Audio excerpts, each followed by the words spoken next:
ఉత్తరాఖండ్ హల్దాన్వీలో తాను ప్రసంగించిన వేదికని శుద్ధి చేసి హోమం నిర్వహించారన్న ఖర్గే వ్యాఖ్యలపై రాజ్యసభలో రచ్చ జరిగింది. ఈ ఘటనని తాము తీవ్రంగా ఖండిస్తున్నామని, తమ పార్టీకి సంబంధం లేదని కేంద్ర మంత్రి జేపీ నడ్డా స్పష్టం చేశారు.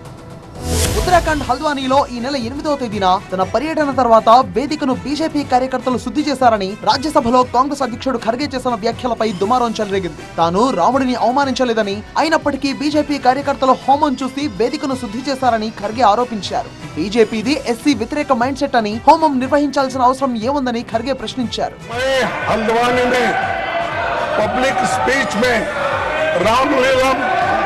मैदान में रामलीला स्टेज पे भाषण किया और लाखों लोग वहां पर थे.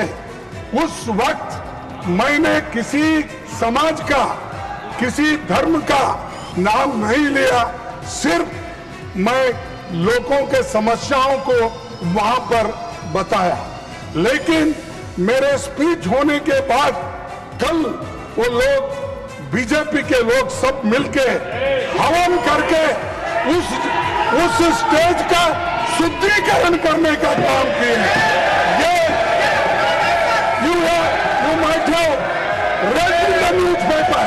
Is it the way in democracy? అయితే ఈ ఘటన చాలా దురదృష్టకరమని, హోమంతో బీజేపీకి సంబంధం లేదన్నారు కేంద్ర మంత్రి జేపీ నడ్డా. తమ కార్యకర్తలు ఎవరైనా అలాంటి పనులు చేస్తే కఠిన చర్యలు తీసుకుంటామని స్పష్టం చేశారు. ఈ ఘటనపై సమగ్ర దర్యాప్తు చేయిస్తామని రాజ్యసభ చైర్మన్ రాధాకృష్ణన్ స్పష్టం చేశారు. माननीय खड़गे जी ने कहा है, ये सच में बहुत ही दुखदाई विषय है और ये दुखदाई सिर्फ कांग्रेस पार्टी के लिए नहीं, ये दुखदाई हम सब के लिए है.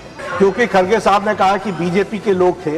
मैं स्पष्ट करना चाहता हूं, BJP does not subscribe to such activities. ఈ నెల 8వ తేదీన ఉత్తరాఖండ్ లోని హల్ద్వానీలో ఖర్గే పర్యటించారు. కాంగ్రెస్ కార్యకర్తల సమావేశంలో పాల్గొన్నారు. అయితే తన ప్రసంగంలో ఖర్గే రాముడిని అవమానించారని ఆరోపిస్తూ శ్రీరామసేన కార్యకర్తలు వేదికను శుద్ధి చేసి హోమం నిర్వహించడంపై తీవ్ర దుమారం చెలరేగింది. భోపాల్లో కాంగ్రెస్ కార్యకర్తలు నిరసన ర్యాలీ చేపట్టారు. బీజేపీకి వ్యతిరేకంగా నినాదాలు చేశారు.